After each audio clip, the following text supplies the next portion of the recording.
बिस्मिल्लाहिर्रहमानिर्रहीम। अस्सलाम वालेकुम क्लास 7। उम्मीद है आप सब खैरियत से होंगे। आज हम करेंगे new countdown 7 third edition unit number 1 exercise 1 question number 3 to 5। Question number 3 है हमारे पास। Express the following sets in tabular form. अब हमें कुछ वैल्यूज़ दी गई हैं, सेट दिए गए हैं, हमने उनको टेबुलर फॉर्म में कन्वर्ट करना है। तो हमें पहले पता होना चाहिए कि टेबुलर फॉर्म कौन सी होती है। आप अपनी बुक से ही इसको चेक कर सकते हैं। बुक का पेज नंबर आप 3 ओपन करेंगे तो वहाँ पे आपको सेट्स की कुछ फॉर्म दी गई हैं। यहाँ पे देखें, how is a set represented, किस फॉर्म में उसको रिप्रेजेंट कर सकते हैं। 4 फॉर्म्स है जिसमें सेट को आप रिप्रेजेंट कर सकते हैं। डिस्क्रिप्टिव फॉर्म है, a set of describe are descriptive terms, जैसे कि a is equal to first 5 natural number. अब इस फॉर्म में हमें वैल्यू दी गई है, मीन हमें डिस्क्रिप्टिव फॉर्म में वैल्यू दी गई है, हमने उनको टेबुलर फॉर्म में कन्वर्ट करना है। टेबुलर फॉर्म क्या होती है? A set with the elements of the set return directly, कि जिसमें आपके जो सेट के एलिमेंट है ना उन्हें डायरेक्टली आप राइट कर देते हैं कर्ली ब्रैकेट्स में। कर्ली ब्रैकेट लगाएं, एलिमेंट राइट कर दें। अब ये देखें 5 नेचुरल नंबर थे, ये उसकी डिस्क्रिप्टिव फॉर्म थी और ये उसकी टेबुलर फॉर्म आ गई है कि आपने जो 5 नेचुरल नंबर हैं फर्स्ट उनको इस तरह से राइट कर देना और हर एलिमेंट को आपने कॉमा के साथ सेपरेट करना है और कर्ली ब्रैकेट में राइट करना है। ठीक है, हमने जस्ट अभी यहाँ पे यही क्वेश्चन करना है तो हम इसको इतना ही देखेंगे। इसको क्वेश्चन को स्टार्ट करते हैं। देखिए जी, हमें फर्स्ट स्टेटमेंट क्या दी गई है। Set of integers greater than -4 and less than 4। हमने इंटीजर्स का सेट लेना है जो कि -4 से ग्रेटर हो और 4 से लेस देन हो। तो जहाँ पे यहाँ पे जो नेम दिया गया है सेट को वही आपने नेम दे लेना है। z is equal to curly bracket लगाएंगे क्योंकि हम टेबुलर फॉर्म में कन्वर्ट कर रहे हैं। अब देखिए -4 से ग्रेटर जो वैल्यू है वो बैक साइड पे आएंगी। ठीक है, माइनस में जितने नंबर्स बढ़ते जाते हैं उतनी उसका वैल्यू जो है वो कम होती चली जाती है। ठीक है, तो -4 है, -4 से ग्रेटर जो है वो -3 होता है तो हम -3 राइट करेंगे। फिर आपके पास -2 आ जाएगा, फिर -1 आ जाएगा, फिर 0, फिर 1, फिर 2, 3। अब लेस देन 4 का है तो आप 3 तक राइट कर देंगे। ठीक है, तो ये आपके पास टेबुलर फॉर्म आ गई है इस सेट की। ठीक है, इस तरह से आपने इसको राइट करना है। पार्ट नंबर 2 देखिए। Set of first 5 odd numbers which are divisible by 3। आपने फर्स्ट 5 ऑड नंबर राइट करने हैं जो कि डिविजिबल बाय 3 हो, मीन 3 पे जो डिवाइड हो सकते हो वो वाले आपने फर्स्ट 5 राइट करने हैं। यहाँ पे सेट का नेम जो है वही आप रहने देंगे, ओ इक्वल लगाएं, कर्ली ब्रैकेट लगाएं। अब फर्स्ट ऑड नंबर जो है ना वो आपके पास 1 है लेकिन 3 पे डिवाइड नहीं होगा। ठीक है, सो यहाँ पे आप कौन सा डिवाइड लेंगे, उसके बाद 3 होगा तो 3 पे डिवाइड हो जाता है। ठीक है, फिर आप देखें कौन सा ऑड नंबर है। 3 के बाद ऑड नंबर आपके पास 5 आता है, 3 पे डिवाइड नहीं होता। फिर 7 है, वो भी 3 पे डिवाइड नहीं होता। उसके बाद आप देखें 9 है, 9 डिवाइड हो जाता है, आप यहाँ पे राइट कर देंगे। फिर 9 के बाद 11 है, वो डिवाइड नहीं होता। 13 है, वो भी डिवाइड नहीं होता। फिर 15 है, वो डिवाइड हो जाता है, आप यहाँ पे 15 राइट कर देंगे। 15 के बाद देखें 17 है, डिवाइड नहीं हो रहा। 19 है, डिवाइड नहीं हो रहा। फिर 21 है, वो 3 पे डिवाइड हो जाता है, यहाँ पे हम राइट कर देंगे 21। ठीक है, फर्स्ट 5 लेने हैं। अब देखिए 21 के बाद 23 और नंबर है, 23 हम नहीं ले सकते, 3 पे डिवाइड नहीं होता। 23 के बाद 25 है, वो भी 3 पे डिवाइड नहीं हो सकता। 25 के बाद 27 है, वो 3 पे डिवाइड हो जाता है तो यहाँ पे आप 27 राइट कर देंगे। ठीक है, ये फर्स्ट 5 ऑड नंबर वो वाले आ गए हैं जो कि 3 पे डिवाइड हो सकते हैं। सो आपने ये वाला सेट इस तरह से राइट कर देना है। पार्ट नंबर 3 देखें। P set of prime numbers between 50 and 90। 50 और 90 के बिटवीन में आपने प्राइम नंबर्स लेने हैं। प्राइम नंबर्स वो वाले नंबर्स होते हैं जो अपने अलावा किसी और नंबर्स पे डिवाइड नहीं होते, जैसे कि 1 है, फिर 2 है, 1, 2, 3, 5 को आप किसी और नंबर पे डिवाइड नहीं कर सकते। 7 है, ठीक है, उसको डिवाइड नहीं कर सकते। 11 है, 13 है, इस तरह के प्राइम नंबर्स होते हैं। लेकिन अब आपने यहाँ पे कौन से लिखने हैं? 15 से 90 के बिटवीन में जो आते हैं। यहाँ पे आप सेट को वही नेम देंगे जो कि पी है, इक्वल लगाएं, कर्ली ब्रैकेट लगाएं। अब 50 के बाद जो सबसे पहला सेट है जो आपका डिवाइड नहीं होता किसी नंबर पे, वो 53 है। 53 किसी टेबल में नहीं आता। ठीक है, 53 के बाद 59 है, फिर आपके पास 61 होगा, वो भी डिवाइड नहीं होता किसी पे। 67 प्राइम नंबर है, 71 है, फिर 73 आ जाता है, 79 आ जाता है। फिर यहाँ पे आप 83 राइट कर लें, 83 होता है। ठीक है, फिर यहाँ पे आपके पास 89 आ जाता है। ठीक है, आपने बिटवीन में लिखने थे तो 53 से 89 ये सारे प्राइम नंबर्स हैं, हमने यहाँ पे राइट कर दिए 50 और 90 के बिटवीन में। लास्ट पार्ट देखिए, 4 पार्ट है। Set of even numbers lying between 8 and 20। वो वाले आपने इवन नंबर लिखने हैं जो 8 और 20 के बिटवीन में आते हैं। बिटवीन में हो तो ये वाली वैल्यू ऐड नहीं होती, इसके दरमियान वाली राइट करनी है। यहाँ पे ई लगाएं। अब बिटवीन में देखें 8 के बाद कौन सा आपके पास इवन नंबर है, 10 है, राइट कर दें। फिर 12 है, 12 के बाद 14 है, 16 है एंड 18 है। 20 राइट नहीं करना है क्योंकि उन्होंने बिटवीन बोला है। तो ये आपके पास वो वाले इवन नंबर आ गए हैं जो कि लाई करते हैं 8 एंड 20 के बिटवीन में। क्वेश्चन नंबर 4 देखें। क्वेश्चन नंबर 4 हमें दिया गया है, इफ़ ए 2 4 6 8 एंड बी की value 1 3 5 7 find A union B. हमें ए और बी सेट दे दिए गए हैं, हमने यूनियन फाइंड करना है। तो पहले तो हमें पता होना चाहिए कि यूनियन क्या होता है, वो आप अपनी बुक से ही चेक करेंगे। आप बुक का पेज नंबर 8 अगर ओपन करते हैं, 9, ठीक है, पेज नंबर 9 आप ओपन कर लें अपनी बुक। वहाँ पे आपको दिया गया है कि यूनियन क्या होता है सेट का। ठीक है, जो आप सेट के ऊपर ऑपरेशन करते हैं उसमें यूनियन ऑफ सेट्स भी होता है।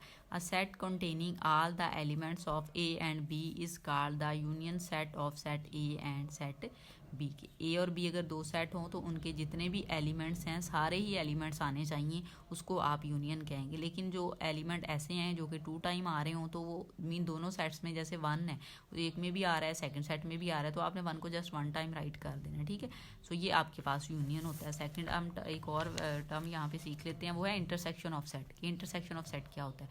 A set containing the common elements of A and B is called the intersection set of set A and set B. अब इंटरसेक्शन सेट की क्या होती है कि ए और बी के वो एलिमेंट जो दोनों में कॉमन हो वो आपने निकाल के राइट कर देने हैं, तो वो आपके पास इंटरसेक्शन ऑफ सेट आ जाएगा। अब ये वाले हमने क्वेश्चन नेक्स्ट इस तरह से सॉल्व करने हैं। सो स्टार्ट करते हैं। यहाँ पे देखें आपको ए की वैल्यू दी गई है, हम ए की वैल्यू राइट कर लेते हैं। ए सेट है हमारे पास 2 4 6 8। ठीक है, ये वैल्यू आपने राइट कर ली। अब हम बी की वैल्यू राइट कर लेते हैं। B is equal 1 3 5 and 7। ठीक है, अब हमने यूनियन लेना है, मीन दोनों के एलिमेंट्स को कंबाइन करना है। यहाँ पे हम राइट करेंगे A union B equal A set की वैल्यू लगाएं, वो आपके पास है 2 4 6 8। ठीक है, यूनियन लगा लें। बी सेट की वैल्यू हमने राइट करनी है। बी सेट की वैल्यू ये है हमारे पास 1 3 5 एंड 7। ठीक है, अब हमने यूनियन लेना है, मीन ऑल एलिमेंट्स होने चाहिए दोनों सेट्स की। आप इनको सीक्वेंस के साथ राइट करते हैं। ठीक है, असेंडिंग ऑर्डर में राइट कर दें। पहले 1 राइट कर लेते हैं, फिर 2 राइट कर लेते हैं, यहाँ से फिर 3 आ जाएगा, ये वैल्यू 4, ये फिर 5, फिर यहाँ से 6, फिर ये 7 एंड 8। ठीक है, अब ये आपके पास आंसर आ गया है ए यूनियन बी का। ठीक है, ऑल एलिमेंट्स हैं जो ए और बी में थे, देखें वही हैं आपके पास। ठीक है, पार्ट नंबर 5 की जानिब चलेंगे। सॉरी, क्वेश्चन नंबर 5 है, if A 3 6 9 and B set जो है वो एम्प्टी सेट है, फाइंड ए यूनियन बी। हमने ए यूनियन बी फाइंड करना है। हम पहले ए सेट को राइट कर लेते हैं। ए सेट हमारे पास है 3 6 एंड 9। ठीक है, अब बी सेट को राइट करना है। B is equal to, B set है हमारे पास एम्प्टी सेट, हम उसको राइट कर लेते हैं। हमने ए यूनियन बी लेना है, हम यहाँ पे राइट करेंगे A union B is equal to, अब ए की वैल्यू राइट कर लें जो कि हमारे पास है 3 6 एंड 9। ठीक है, फिर यूनियन का साइन लगाएं। बी की वैल्यू एम्प्टी सेट है वो आप राइट कर दें इस तरह से। ठीक है, जिसमें कोई एलिमेंट ना हो उसको एम्प्टी सेट कहते हैं। अब आपने यूनियन लेना है, ऑल एलिमेंट लेने हैं दोनों के, इसमें तो कोई है नहीं, जस्ट ये वाले हैं तो यही राइट हो जाएंगे। ये आ जाएगा आपके पास 3 6 एंड 9। ठीक है, ये वैल्यू आपके पास आ गई है ए यूनियन बी की। क्वेश्चन नंबर 6 देखें। क्वेश्चन नंबर 6 हमें दिया गया है, if R is equal to 1 2 3 4 5 6, S is equal to 0 3 6 9 and T set है हमारे पास 1 3 5 7। फाइंड हमने क्या करना है, आर इंटरसेक्शन टी। सो यहाँ पे हमने आर इंटरसेक्शन टी फाइंड करना है। हम आर की वैल्यू राइट कर लेते हैं। R is equal to, R है हमारे पास 1 2 3 4 5 एंड 6।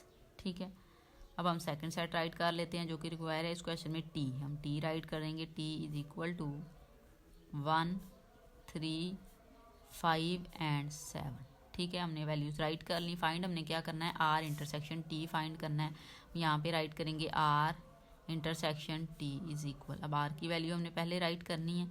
आर सेट की वैल्यू हमारे पास है 1 2 3 4 5 एंड 6। ठीक है, अब यहाँ पे देखिए इंटरसेक्शन का साइन है, आप यहाँ पे इंटरसेक्शन का साइन लगाएं। अब टी की वैल्यू राइट कर लें। टी की वैल्यू हमारे पास है 1 3 5 7। अब हमने लेना है इंटरसेक्शन। अब इंटरसेक्शन में क्या लेते हैं, कॉमन एलिमेंट्स लेते हैं जो दोनों में कॉमन हो। देखिए दोनों में कॉमन क्या है, 1 इसमें भी है, सो हम यहाँ पे राइट कर लेंगे 1। फिर देखिए 3 और 3 कॉमन है, फिर उसके बाद देखिए 5 कॉमन है, नेक्स्ट कोई एलिमेंट कॉमन नहीं है। सो 1 3 और 5 सेट आपके पास आ गया है आंसर आर इंटरसेक्शन टी का। ठीक है, पार्ट नंबर 2 है एस इंटरसेक्शन आर। सो पहले हम एस की वैल्यू राइट कर लेते हैं। एस सेट है हमारे पास 0 3 6 एंड 9, हमने इसको राइट कर लिया। फिर आर की वैल्यू राइट करनी है, आर लिखें। आर की वैल्यू है हमारे पास 1 2 3 4 5 एंड 6। क्वेश्चन में ये दी गई है, आपने स्टेटमेंट से देख लेनी है। वैल्यू फाइंड हमने किसकी करनी है, एस इंटरसेक्शन आर लेना है। ठीक है, पहले एस की वैल्यू राइट करेंगे। एस है हमारे पास 0 3 6 9। ठीक है, इंटरसेक्शन का साइन लगाएं। अब आर की वैल्यू हमने राइट करनी है। आर की वैल्यू हमारे पास 1 2 3 4 5 एंड 6। ठीक है, हमने इंटरसेक्शन लेना है। इंटरसेक्शन में हम कॉमन एलिमेंट लेते हैं जो दोनों में हो। यहाँ पे देखें 0 है, इसमें 0 नहीं है। फिर 3 है, इसमें देखें 3 है, सो हम यहाँ पे 3 राइट कर लेंगे। 3 के बाद 6 है, इसमें देखते हैं 6 है, हम 6 राइट कर लेंगे। उसके बाद 9 है, इसमें नहीं है। तो जस्ट 2 एलिमेंट जो हैं वो दोनों में कॉमन है, 3 और 6। सो एस इंटरसेक्शन आर की वैल्यू हमारे पास आ गई है 3 एंड 6। थर्ड पार्ट है, लास्ट पार्ट देखेंगे इस क्वेश्चन का, टी इंटरसेक्शन एस। सो पहले हमें टी की वैल्यू राइट करनी पड़ेगी। T is equal to, T set है हमारे पास 1 3 5 7। ठीक है, फिर हमने एस की वैल्यू लेनी है। S is equal to, S की वैल्यू हमारे पास 0 3 6 एंड 9। ठीक है, हमने इंटरसेक्शन लेना है, टी इंटरसेक्शन एस लेना है। पहले हम टी की वैल्यू राइट कर लेते हैं। टी की वैल्यू हमारे पास है 1 3 5 एंड 7। ठीक है, इंटरसेक्शन का साइन लगाएं। एस की वैल्यू लिखनी है। एस है हमारे पास 0 3 6 एंड 9। ठीक है, अब आपने इंटरसेक्शन लेना है। इंटरसेक्शन में आपने कॉमन एलिमेंट लिखने हैं जो दोनों में हों। तो देखिए कौन से कॉमन एलिमेंट है, 1 इसमें नहीं है, फिर 3 इसमें हम राइट कर सकते हैं। 3 के बाद इसमें 6 है, इसमें नहीं है, फिर 9 है, इसमें नहीं है, 5 7 इसमें नहीं है। सो जस्ट आपके पास एक सिंगल एलिमेंट आ गया जो कि 3 दोनों में कॉमन है। तो टी इंटरसेक्शन एस की वैल्यू आपके पास आ गई है 3। ठीक है, इस तरह से आपने ये क्वेश्चन सॉल्व करने हैं। वीडियो अच्छी लगे तो लाइक एंड शेयर ज़रूर करें। Thank you.